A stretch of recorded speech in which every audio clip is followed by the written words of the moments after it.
नमस्कार। पहलगाम में जो नरसंहार हुआ और फिर भारत ने जो जवाबी कार्रवाई पाकिस्तान पर की, क्या उसके बाद सब कुछ थम गया है? बिल्कुल। सीमा पर गोलीबारी थम गई है, हवाई हमले थम गए हैं, लेकिन लगता है कि कूटनीतिक स्तर पर भारत अब पाकिस्तान को किसी भी हाल में बख्शने के मूड में नहीं है। भारत इसके संकेत लगातार दे रहा है। सिंधु जल समझौते को सस्पेंड किए रखना इसका एक उदाहरण है। इन सब के बीच एक और अहम अपडेट सामने आया है। भारत के विदेश मंत्री एस जयशंकर ने तालिबान शासित अफगानिस्तान के कार्यवाहक विदेश मंत्री आमिर खान मुत्ताकी से आधिकारिक बातचीत की है। मंत्री के स्तर पर यह पहली बार है जब तालिबानी शासन से भारत सरकार की बातचीत हुई है, और ये जो डेवलपमेंट है वो पाकिस्तान का सिरदर्द बढ़ा सकता है। अब सवाल है कि पाकिस्तान से तनातनी चरम पर होने के बीच इस बातचीत के क्या मायने हैं, जबकि भारत ने अभी तक अफगानिस्तान में तालिबान शासन को मान्यता नहीं दी है। एक और खास बात यह भी है कि 1999 के विमान हाईजैक वाली घटना के बाद यह पहली बार है जब भारत सरकार के किसी मंत्री ने तालिबान से बात की है। एस जयशंकर और तालिबानी विदेश मंत्री में क्या बातचीत हुई, पहले इसकी बात करते हैं। इसके बाद यह भी समझने की कोशिश करेंगे कि पाकिस्तान को भारत अफगानिस्तान का करीब आना कैसे असहज कर सकता है। असल में इस बातचीत में एस जयशंकर ने पहलगाम आतंकी हमले की निंदा करने के लिए तालिबान का आभार जताया। इस बातचीत में एस जयशंकर ने भारत अफगानिस्तान की दोस्ती और अफगानिस्तान के लिए भारत के निरंतर जारी सहयोग की भी चर्चा की। फोन पर हुई बातचीत के बाद एक्स पर एक पोस्ट में जयशंकर ने लिखा, आज शाम कार्यवाहक अफगान विदेश मंत्री आमिर खान मुत्ताकी के साथ बातचीत हुई। पहलगाम आतंकवादी हमले की उनकी निंदा की मैं तहे दिल से सराहना करता हूं। उन्होंने आगे कहा कि चर्चा के दौरान मैंने अफगान लोगों के साथ हमारी यानी भारत की पारंपरिक मित्रता और उनकी विकास आवश्यकताओं के लिए निरंतर समर्थन को रेखांकित किया। साथ ही सहयोग को आगे बढ़ाने के तरीकों और साधनों पर चर्चा की गई। एस जयशंकर ने इसी पोस्ट में कहा कि झूठी और निराधार रिपोर्टों के माध्यम से भारत और अफगानिस्तान के बीच अविश्वास पैदा करने के हाल के प्रयासों को तालिबान की ओर से नाकाम करने का भी हम स्वागत करते हैं। ये बात इसलिए अहम है क्योंकि पाकिस्तान कई बार जम्मू कश्मीर की घटनाओं को तालिबान से भी जोड़ने की कोशिश करता रहा है। साथ ही हाल में जब भारत और पाकिस्तान में संघर्ष हुआ था तो पाकिस्तान ने झूठी खबरें फैलाई कि भारत ने अफगानिस्तान पर भी मिसाइल अटैक किया है। तालिबान ने इससे तब इनकार किया था। एस जयशंकर के अलावा तालिबान की ओर से भी कुछ जानकारियां दी गई और बताया गया कि क्या क्या बातें हुई। इसमें ईरान के चाबहार बंदरगाह का भी खास तौर पर जिक्र हुआ, जिसे विकसित करने की योजना में भारत जुटा हुआ है।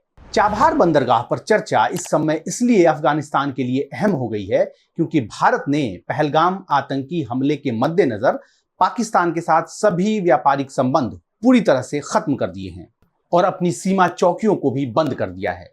अफगानिस्तान एक लैंडलॉक यानी जमीन से घिरा देश है। ऐसे में भारत के पाकिस्तान के साथ सभी तरह के व्यापार और अन्य लेन देन बंद करने का खासा असर अफगानिस्तान पर भी पड़ेगा। ऐसा इसलिए क्योंकि अफगानिस्तान को भारत तक पहुंचने के लिए पाकिस्तान के जरिए ही भूमि मार्ग पर निर्भर रहना पड़ता है। वैसे भारत और अफगानिस्तान एक दूसरे से बॉर्डर भी साझा करते हैं, लेकिन यह संपर्क पाकिस्तान के कब्जे वाले कश्मीर यानी पीओके की वजह से कटा हुआ है। इसलिए व्यापार के लिए एकमात्र दूसरा विकल्प ईरान के चाबहार बंदरगाह के माध्यम से ही है। ये तो रहा तालिबान के विदेश मंत्री और भारत के विदेश मंत्री के बीच जो बातचीत हुई उसका जिक्र। अब एक नजर भारत सरकार और तालिबान के हाल फिलहाल के रिश्तों पर भी डाल लेते हैं। इसके बाद पाकिस्तान वाले एंगल की बात करेंगे। तालिबान ने साल 2021 में अफगानिस्तान पर फिर से कब्जा कर लिया था और शासन चला रहा है। भारत ने अभी तक इसे मान्यता नहीं दी है। हालांकि राजनयिक स्तरों पर भारत और तालिबान का संपर्क बना हुआ है। भारत लगातार अफगान नागरिकों के लिए सहायता भी भेजता रहा है। इसके अलावा हाल में 27 अप्रैल को पहलगाम आतंकी हमले के कुछ दिन बाद वरिष्ठ भारतीय राजनयिक आनंद प्रकाश ने काबुल का दौरा किया था। ये वो समय था जब भारत और पाकिस्तान के बीच सीमा पर तनाव चरम पर था। आनंद प्रकाश ने इस यात्रा के दौरान अफगान विदेश मंत्री मुत्ताकी के साथ बैठक भी की थी।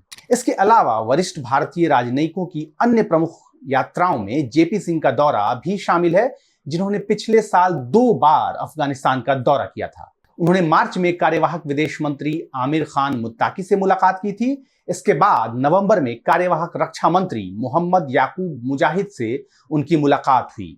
दोनों बैठकें काबुल में हुई थी। अफगानिस्तान में इन बैठकों के अलावा इस साल जनवरी में दुबई में एक उच्च स्तरीय बैठक भी हुई, जब भारतीय विदेश सचिव विक्रम मिस्री ने एक भारतीय डेलीगेशन के साथ तालिबान के कार्यवाहक विदेश मंत्री आमिर खान मुत्ताकी और एक अफगान प्रतिनिधि मंडल से मुलाकात की। इन सब के अलावा हाल के दिनों में भारत सरकार ने तालिबान को एक एक कर नई दिल्ली, मुंबई और हैदराबाद में अफगान मिशनों पर भी नियंत्रण करने की अनुमति दी है, ताकि भारत अपने नागरिकों को काउंसुलर सेवाएं प्रदान कर सके, साथ ही अफगानिस्तान से भारत में व्यापार, इलाज या पढ़ाई के लिए आने वाले अफगान लोगों को सहायता मिल सके।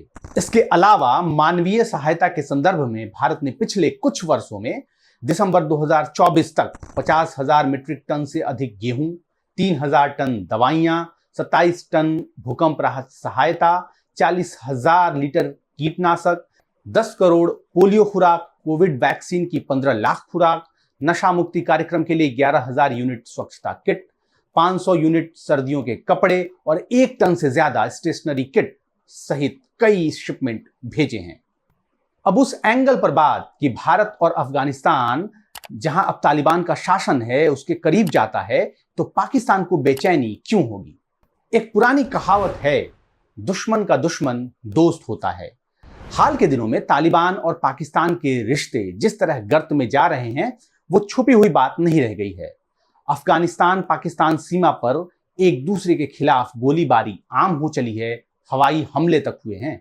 पाकिस्तान अक्सर आतंकवाद के रास्ते भारत को जो दर्द अब तक देता रहा है, वही दर्द उसे तालिबान से मिलता है।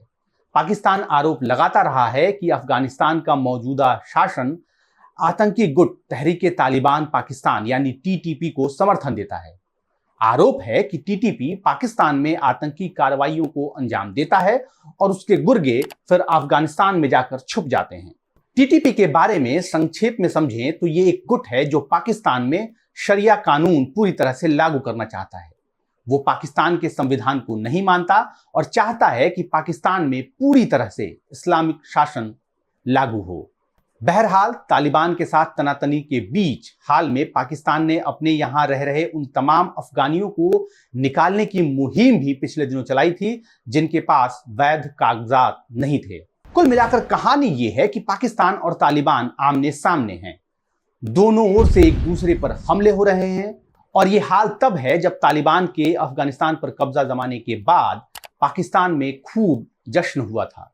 लेकिन इसके बाद तालिबान ने जो रवैया अपनाया है, उसने पाकिस्तान की उम्मीदों को तोड़ कर रख दिया है। पाकिस्तान को लगता था कि अब अफगानिस्तान की धरती का इस्तेमाल वो जमकर आतंक और भारत के खिलाफ एक्शन के लिए करेगा, लेकिन हुआ उल्टा। इन सब के बीच कुछ विवाद डूरंड लाइन को लेकर भी है, जो अफगानिस्तान और पाकिस्तान को अलग करती है। हालांकि तालिबान इसे नहीं मानता। असल में डूरंड लाइन के दोनों ओर यानी अफगानिस्तान और पाकिस्तान के इलाकों में पश्तून रहते हैं। अंग्रेजों ने यह सीमा तय की थी। तालिबान का मानना है कि डूरंड लाइन के पार जिन इलाकों में पश्तून रहते हैं, वो उसका इलाका है। ये तमाम वजहें हैं जिसकी वजह से पाकिस्तान को अफगानिस्तान से लगी सीमा पर भी काफी संघर्ष करना पड़ रहा है। दूसरी ओर भारत के साथ विवाद तो है ही।